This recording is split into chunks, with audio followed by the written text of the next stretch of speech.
श्री स्वामी समर्थ. कसे आहात तुम्ही सर्व? मजेत आहात ना? मजेतच राहा, आनंदात राहा, आयुष्य आनंदात जगा, कारण की आयुष्य हे एकदाच मिळतं. आजच्या व्हिडिओत आपण जाणून घेणार आहोत की सत्यनारायण पूजा का करावी. तसं तर आपण सत्यनारायण पूजा आपल्या इच्छित फळ प्राप्तीसाठी करत असतोच, पण दर पौर्णिमेला सत्यनारायण पूजा का करावी ते प्रत्येकालाच माहिती असं नाहीये. त्यामुळे मी ह्या व्हिडिओत सांगणार आहे की दर पौर्णिमेला आपण सत्यनारायण पूजा का करायची. तर हा व्हिडिओवर फक्त आपण का करायचे तेच जाणून घेणार आहे. तर व्हिडिओ पूर्ण बघा, स्किप न करता बघा. आणि व्हिडिओ आवडल्यास लाईक, शेअर, सबस्क्राईब करायला विसरू नका. चला तर मग व्हिडिओला सुरुवात करूया. आपल्या सर्वांना तर माहीतच आहे की जन्म देण्याचे किंवा जन्माला घालण्याचे काम ब्रह्मदेव करत असतात व जन्म ते मृत्यूपर्यंत पालन पोषण करण्याचे काम जबाबदारी भगवान विष्णूंवर आहे. आणि मृत्यूनंतर भगवान शंकर यांची जबाबदारी असते की मेल्यानंतर मृत आत्म्यांना मुक्ती देण्याचे कार्य भगवान शंकरांच्या स्थानी असते. श्री क्षेत्र त्र्यंबकेश्वर या ठिकाणी नारायण नागबली हा विधी केला जातो. आपल्या घरात पुरेसे न पडणे, आर्थिक अडचणी येणे, अन्न चविष्ट न लागणे, अन्न खाऊन तृप्ती न होणे, महिनाभर पुरणारे धान्य महिनाभर न पुरता लवकर संपणे, घरात पैसा नको असलेल्या ठिकाणी खर्च करावा लागणे, पैसा घरात आला म्हणजे त्याला वाटा फुटून अनाठायी पैसा खर्च होणे, वरील सर्व बाबींचे कार्यकारण भाव आपणास समजत नाही, असे प्रश्न ज्यावेळेस केंद्रात येतात त्यावेळेस सत्यनारायण पूजा दर पौर्णिमेला घरच्या घरी करण्याचा कार्यक्रम दिला जातो. सतत 12 पौर्णिमेनंतर त्या व्यक्तीचे वरील प्रश्न बऱ्याच अंशी सुटलेले असतात. बरेच चांगले अनुभव लोकांना आलेले दिसतात. याचे कारण असे की आपण जी सत्यनारायण पूजा करतो ती धान्याची पूजा असते.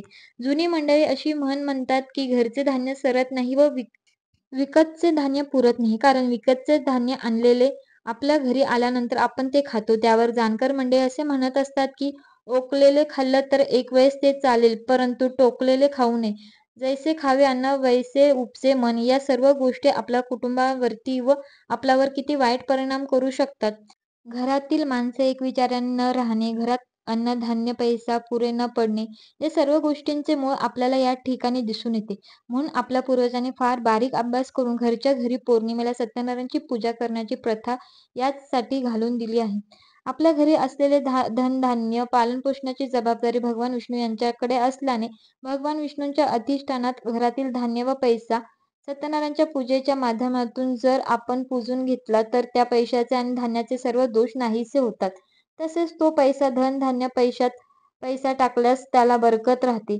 त्या ठिकाणी पवित्रता येऊन घरातील लोकांनी ते पवित्र अन्न खाल्ल्याने त्यांच्याही मनामध्ये पवित्र विचार येऊन घरात सुख शांती आनंदी प्रसन्न वातावरण राहण्यास सुरुवात होते. सत्यनारायण पूजा ही दर पौर्णिमेला प्रदोष काळी म्हणजे सूर्यास्ता आधी व नंतर 24 मिनिटं करावयाची असते. ऐश्वर्य धन संपत्ती यांचे पालक भगवान विष्णू व माता लक्ष्मी देवी यांच्या कृपा प्रसादासाठी घरच्या घरी पूजा करावी. सत्यनारायण पूजा करण्यासाठी आपल्याला काय काय साहित्य लागणार आहे ते तुम्हाला सांगते. एक पाट लागेल, एक चौरंग, चौरंगाभोवती आंब्याचे 4 डहाळे, चौरंगावर अर्धा मीटर पांढरे कपडे किंवा कोणत्याही रंगाचा कपडा घेतला तरीही चालेल. काळा सोडून पिवळा, लाल, हिरवा घेतला तरीही चालेल. ताम्हणात तांदूळ घेऊन त्यात बाळकृष्ण ठेवावा. 3 सुपाऱ्या विडांच्या पानावर ठेवाव्यात. पहिली सुपारी ही गणपतीची, दुसरी कुलदैवताची व तिसरी वरुण देवाची म्हणून वरील पद्धतीने मांडणी करून सर्वांची पंचोपचार पूजा करावी. नंतर रव्याचा प्रसाद करून नैवेद्य धूप दीप दाखवून सत्यनारायणची पोथी वाचावी. पोथी वाचून झाल्यानंतर अन्नाचा नैवेद्य दाखवावा. आरती करून प्रसाद वाटावा. हा प्रसाद कुटुंबातील व्यक्तींनीच खावा. बाहेरच्या कोणालाहीच प्रसाद देऊ नये. नातेवाईकांना सुद्धा देऊ नये. यानंतर पूजेतील उरलेले गहू तांदूळ त्या त्या धान्यात टाकावे. यामुळे धान्याचे दोष नाहीसे होऊन ते पवित्र होते. म्हणून दर पौर्णिमेला सत्यनारायण पूजन करावे. या विधीमुळे घरात सुख शांती नांदते, धनधान्य पुरते, आर्थिक स्थिती सुधारते. माघ महिन्यातील पौर्णिमा म्हणजेच फेब्रुवारी महिन्यातली पौर्णिमा ही मंगळवारी 11 तारखेला संध्याकाळी 6:56 लागते आणि 12 तारखेला बुधवारी संध्याकाळी 7:23 पर्यंत आहे. तर आपल्याला सत्यनारायण पूजा कधी करायची आहे? सत्यनारायण पूजा ही आपल्याला उगवत्या सूर्याच्या टायमाला जी तिथी असते त्या तिथीलाच आपल्याला सत्यनारायण पूजा करायची असते.